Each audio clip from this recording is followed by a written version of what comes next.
All right, so 11.3, we're looking at slopes. Last class we did 11.1, 11.2. We were graphing our lines, and we talked about graphing using the XY chart and graphing using your intercepts. So today we're looking at graphing using our slopes. So our slope is represented by M. Wherein y2 minus y1 over x2 minus x1 is the way that we'll calculate it. We also can calculate our slope by doing y1 minus y2 over x1 minus x2. We just have to make sure we stay consistent. If we do y2 first on top, then we need to do x2 first down bottom. Or if we do y1 first on top, then we need to do x1 first down bottom. Also, the other way that we will be able to use our slope is by the relationship of rise over run, but we will do that when we actually go to graph. So we see here that x1, y1, x2, y2 are just any 2 points on the line. So your slope is going to represent the incline of your line, the slant, or, like I said, slope, like the slope of a mountain or the slope of a ramp, slope of a roof. So we put in a numerical value on that incline or that slant. All right, give you a chance to write that down.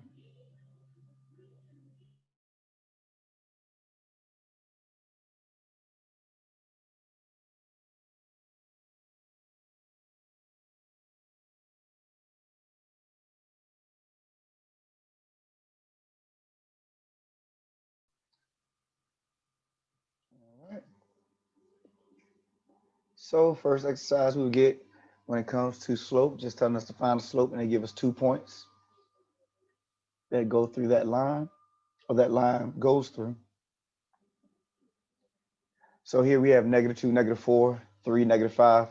So on this first example, I'm going to do it both ways, doing y2, x2 first, and then doing y1 and x1 first, just to show you that either way you'll get the same answer. But just know from, this point forward, all you have to do is do one of them, because like I said, either way you'll get the same answer. So we have -2, -4, 3, -5.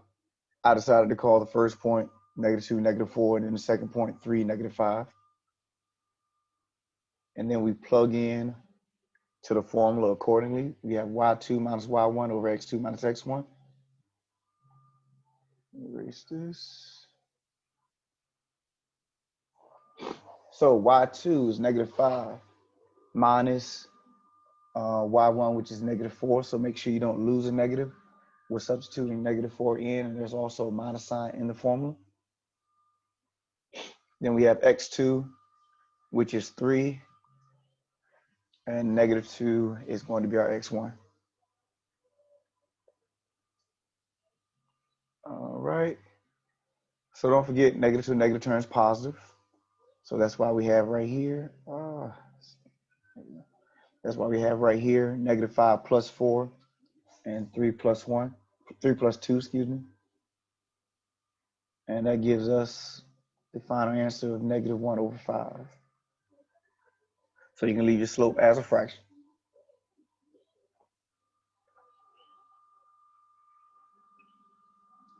All right. Then going the other way, if I decided to do y1 minus y2 over x1 minus x2, remember I said you'll get the same answer as long as if you use y1 first on top, make sure you use x1 first down bottom. So that'd be -4 minus -5, and then -2 minus 3. So that'd give us a +1 on top, -5 on bottom, which is still -1/5. So either way, you'll get -1/5 as your slope. Any questions?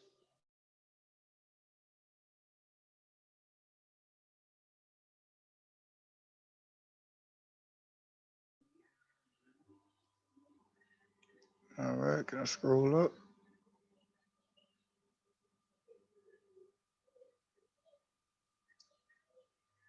All right.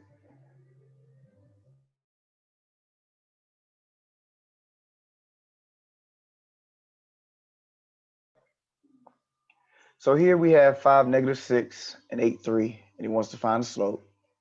So once again, label my points x1, y1, x2, y2, 5, -6, then 8, 3. Then you plug them in accordingly. You have y2, which is 3, y1, which is -6, x2 is 8, minus x1, which is 5. So that's what we have right here. Negative, negative turns positive, so that's 9 on top because we have 3 plus 6. 8 minus 5 on the bottom is 3. 9 divided by 3 is 3, so our slope would just be 3.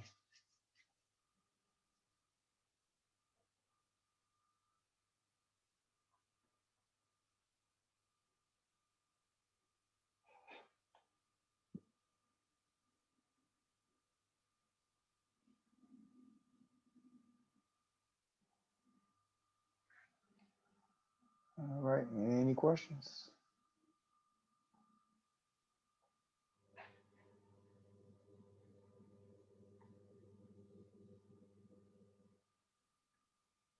All right, pulling up. Okay. So we have 4 basic behaviors of our slopes. If when you follow your line from left to right and it goes up, then your slope is positive. If you follow your line from left to right and it goes down, your slope is negative. Horizontal line, your slope is 0. Vertical line, your slope is undefined.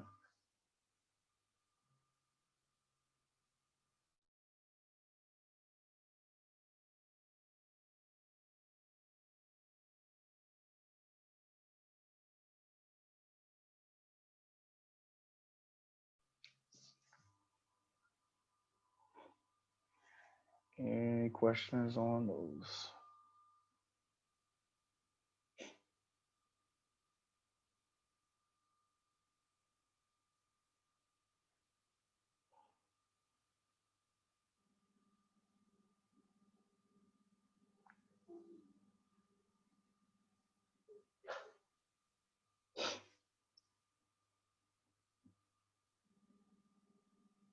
All right, can I scroll up?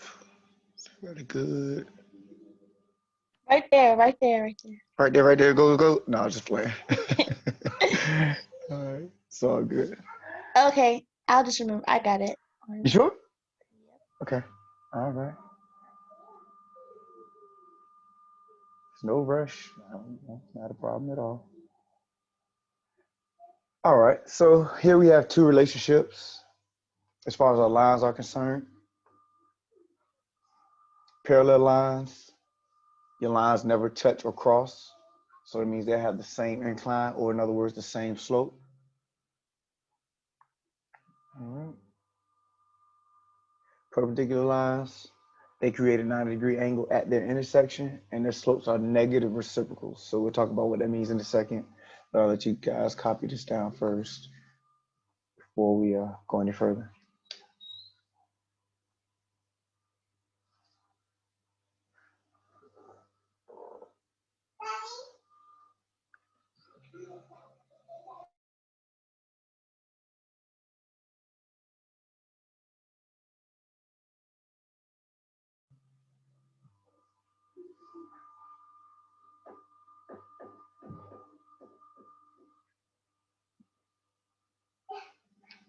All right.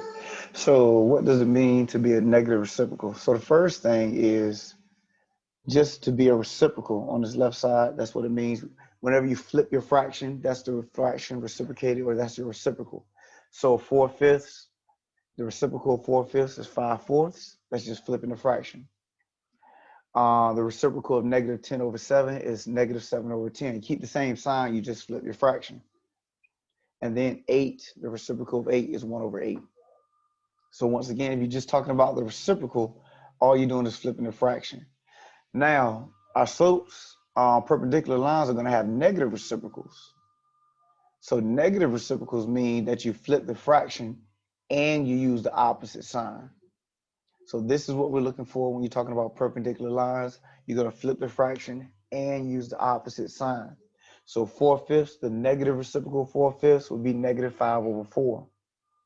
The negative reciprocal of negative 10/7 is going to be positive 7/10. Once again, you flip the fraction and use the opposite sign.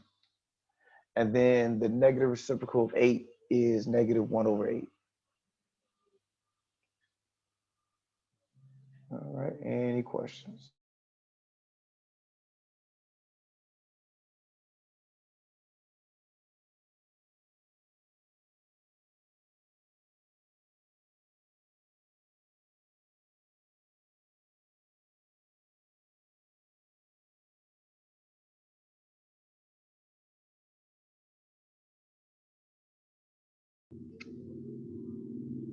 All right. And scroll up.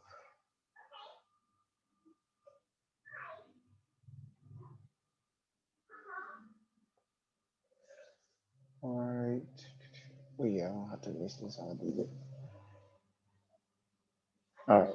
So here, if they ask us to give the slope of the line, of a line that's parallel to it or perpendicular. So let's say if we have it set up like this. So we have our original slope is 3/5. And if you want to give a line or the slope of the line that's parallel to it, it would be 3/5. So your parallel lines will have the same slope. Now, if you want a line that's perpendicular to it, it would be the negative reciprocal. So that would be the opposite sign and you flip the fraction.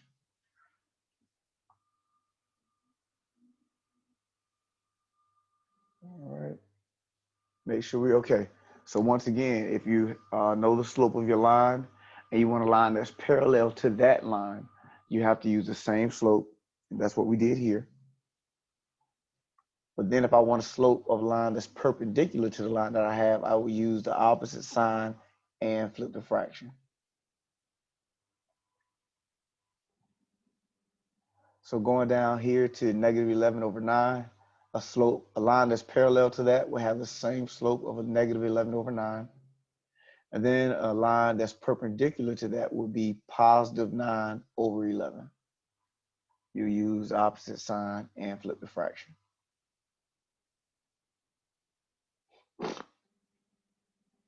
Same thing happens for the last one, 1/7. Parallel line would be 1/7. Perpendicular line would be negative 7/1, which is just negative 7.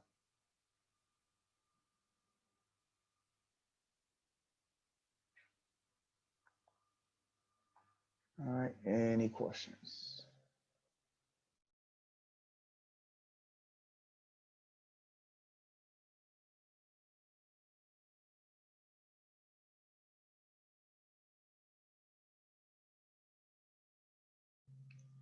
All right. Last thing we'll do with these slopes are graphing, or using them to graph, I should say. So remember I mentioned rise over run as that slope, the last part of our slope relationship. So the rise means that we would go up or down. That run means we would move left or right.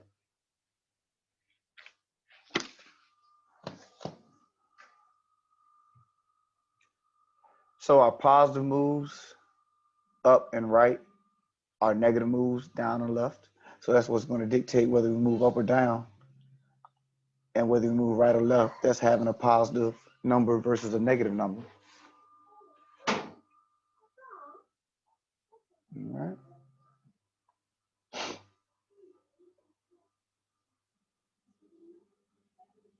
So for an example, if I have my slope to be 3/4, that's a positive 3/4. So that means I'm using all positive moves. That means I'll go up 3 and then right 4. So remember your top number will be up or down. That's your up or down move. Your bottom number is your right or left move. And if we have positive numbers, then we're making positive moves. So it's up 3, right 4.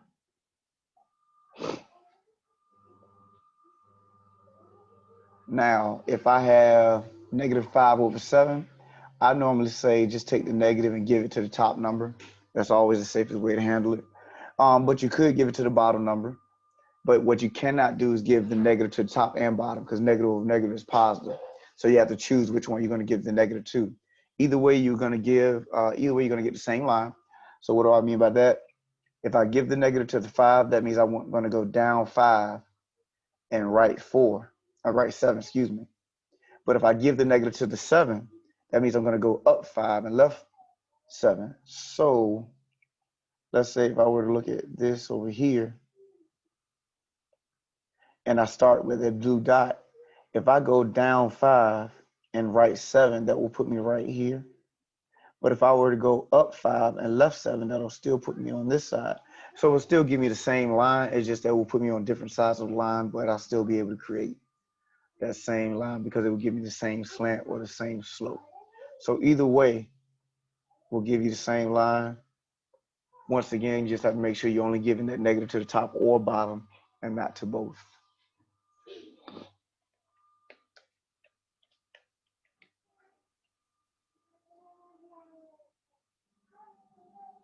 All right. Any questions?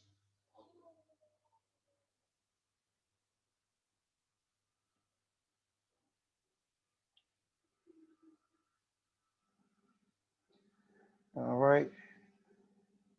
One more thing that we have to consider or use in order to be able to help us to graph using slopes is our slope-intercept form, y equal to mx plus b. So if you have your equation solved for y, if y is by itself and it's solved, or simplified, I mean, then the number that's sitting in front of x is your slope, and the other number is your y-intercept. So example here, if I have y equal to 2/3 x plus 1, the number that's sitting in front of x is my slope. So the reason why I'm trying to emphasize that is because a lot of people make a mistake and include the x as a part of the slope. In other words, they will write 2/3 x. But your slope is actually just the 2/3. The x is not involved. So make sure you're careful with that. Then your y-intercept is that 1. Then the same thing here on this bottom one. We have y is equal to -8/13x minus 5. So -8/13 is my slope, and my y-intercept is -5.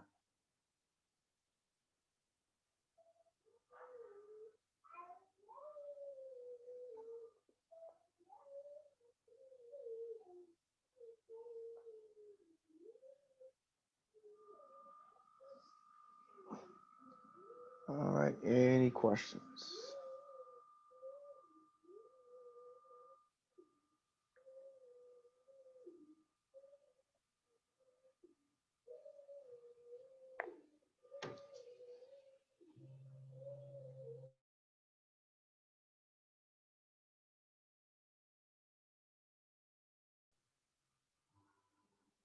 All right. So let's look at using this information to graph. So notice our steps here. We're going to plot the y-intercept first. That's going to be the first thing that we do. Let's plot the y-intercept. And then we're going to generate another point from the y-intercept with the slope.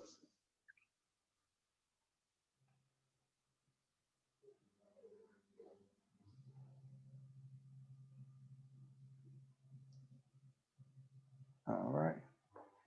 1 second.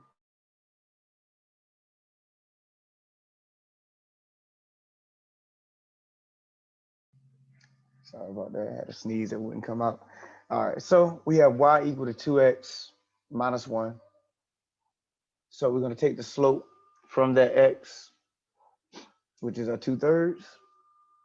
And then the other number, the -1, is our y-intercept.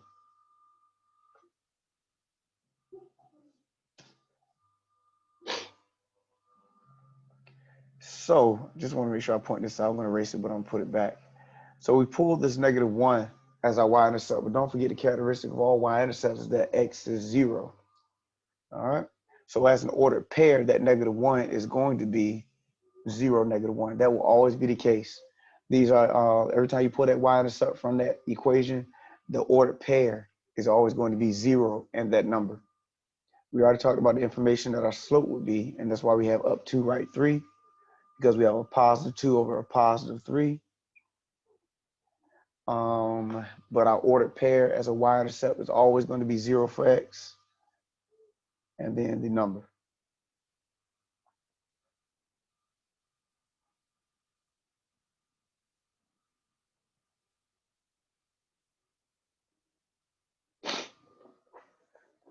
All right, questions. So looking at step 1, we're going to plot the y-intercept first. So that's going to be 0, -1, that green dot. And then from, and let me see, oh, didn't mean to do that. Let me go back.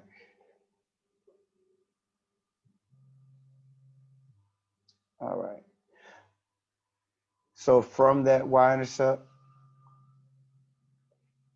we're going to go up to right 3.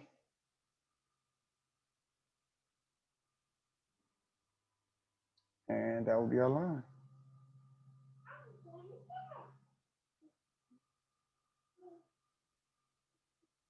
Okay, it just took a while. Okay.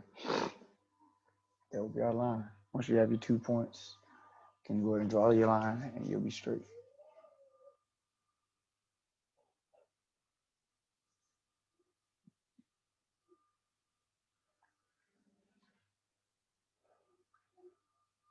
All right, questions. So once again, with the slope, you do not go to the origin. You generate another point from the y-intercept. So you come from the y-intercept, go up to right 3, not from the origin. Now, you come from the origin with your y-intercept because that's the actual point, but your slope is not a point. All right, let's try it again.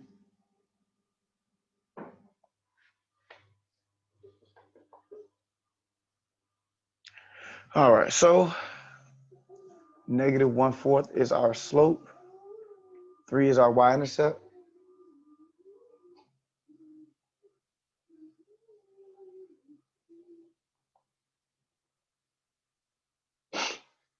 All right, so we'll go down 1, right 4 from the y-intercept. So remember, you always grab your y-intercept first. That's this point right here. I wouldn't move anywhere for x because that's 0, but then I would go up 3. And then from that 3, I would go down 1 and then to the right 4.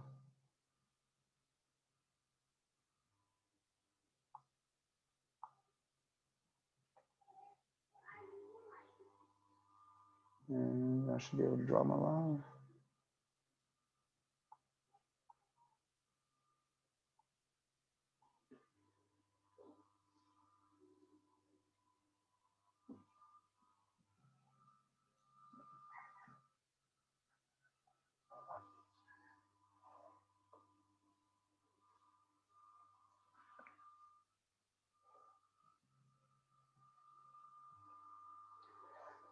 All right, any questions? Any questions?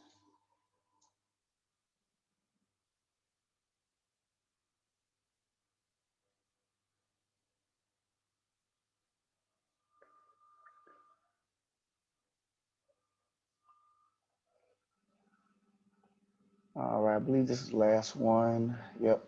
So now if your equation is not solved for y, your goal is to get y by itself. So first thing you would do is subtract 5x from both sides.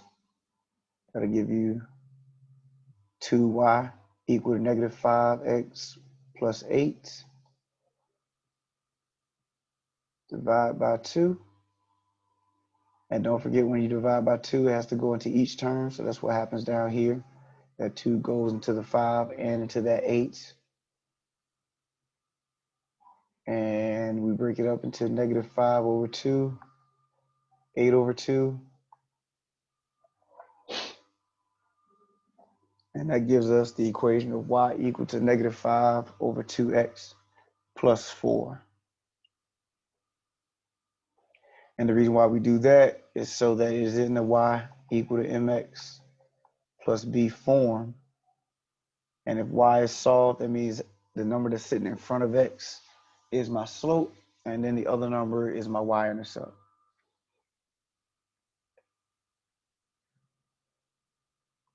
And so that's what we did right here. Took the negative 5 over 2. That means I'll go down 5, right 2.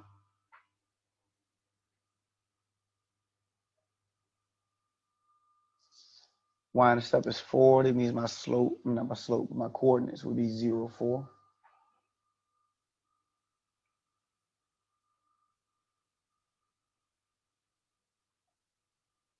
Okay, any questions before we graph?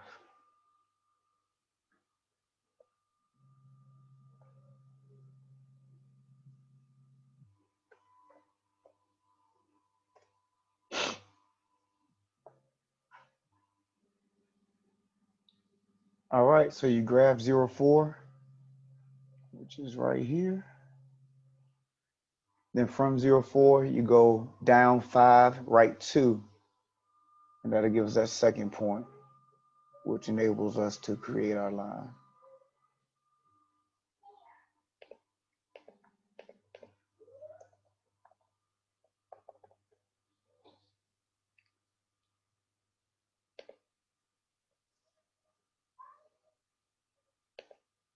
Questions? Any questions on anything?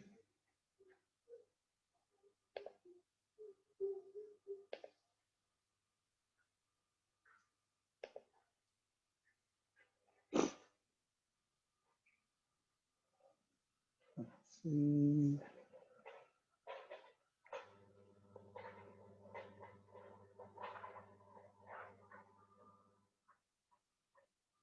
Point 3.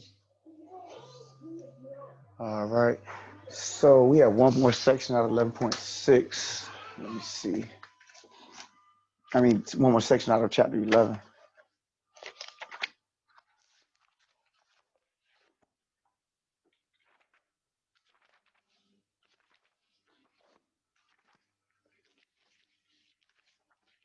Let's make sure.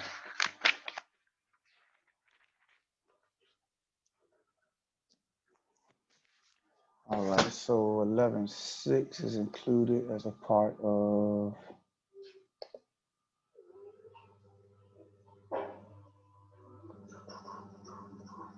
Okay.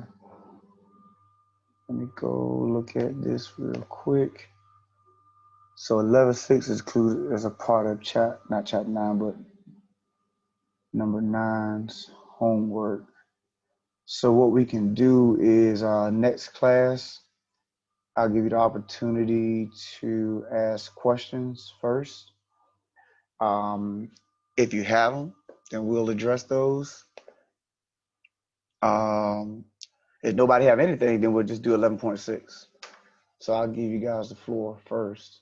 And if you have no questions that take up all the class time, then that's fine. But if nobody has anything at all, then like I said, we'll just jump into 11.6. Questions on that?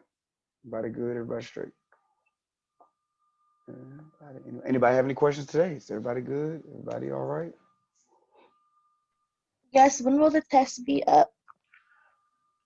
The test not up there. Oh, I don't know. Now let me look. Let me look. You might have a point. You have a great point. Okay, I'll post them this evening. Thank you for that. Because I would. Thank you. Yeah, no, thank you. I would have noticed it at some point. So anybody who's trying to say, you shouldn't have said something, all she did was help me out, help y'all out, so y'all have more time. So you'll be all right. But yeah, I'll post those this evening. Thank you for that.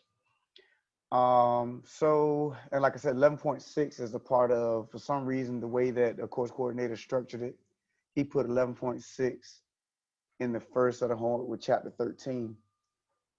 So since he broke it up that way, that's why I was trying to give you guys the opportunity to have a review day before we get into 11.6 and then chapter 13 stuff. So, like I said, if you guys have any questions, next class will be that time for it. Anything else? Anybody else before we close out? Today, everybody good? Everybody straight? All right. Well, That's it for 11.3. You guys have a great one. Be safe, and I will see you on Friday.